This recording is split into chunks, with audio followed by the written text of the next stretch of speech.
Двухэкранный смартфон ZTE Nubia X с успехом прошел тесты блогера JerryRigEverything. Блогер JerryRigEverything добрался до двухэкранного смартфона ZTE Nubia X, чтобы подвергнуть его стандартному набору испытаний.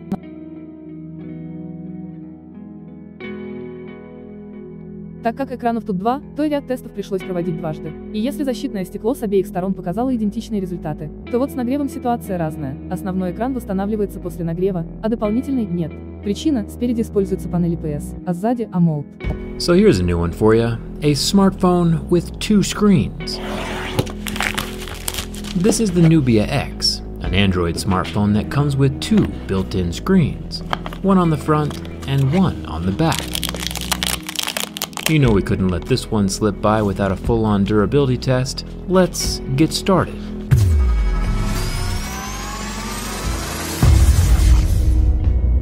So supposedly, if you want to work this contraption, there's two fingerprint readers on the sides that, when gripped, allow whatever's displayed on the front screen to flip over onto the back panel, while retaining full functionality. You can run the whole phone from back here.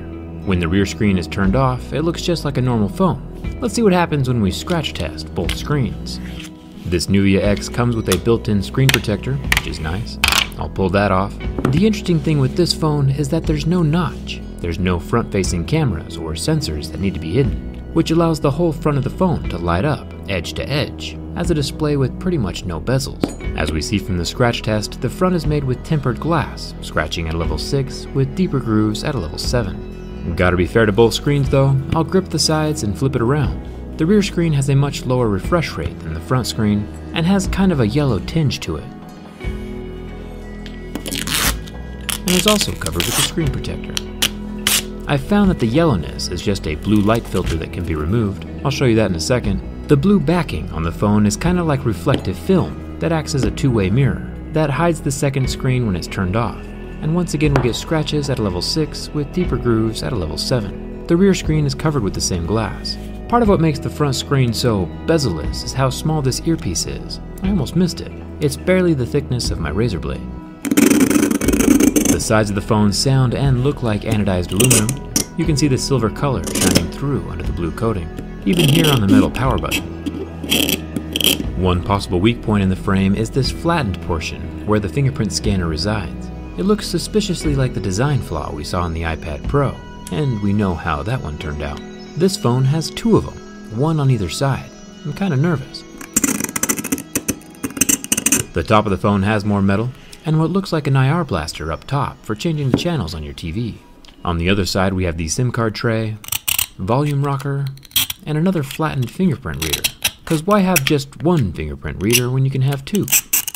Two is kind of the theme of this phone. There's two SIM card slots as well, which pairs nicely with the two screens. Just one USB-C port down here at the bottom, alongside the loudspeaker holes.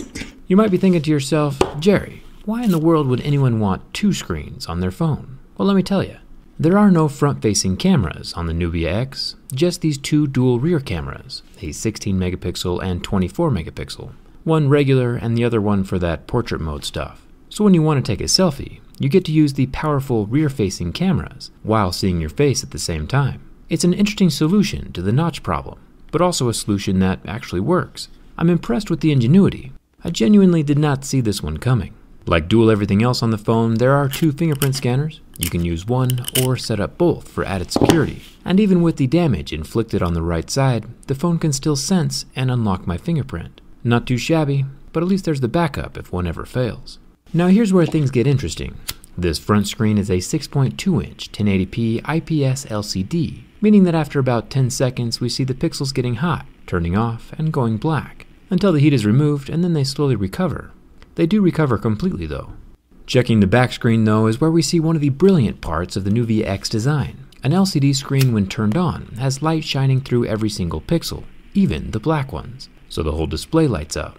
An LED screen or an AMOLED screen does not have light shining through the black pixels, so you really can't tell when the screen is on or off, because the blacks are so black and emit no light.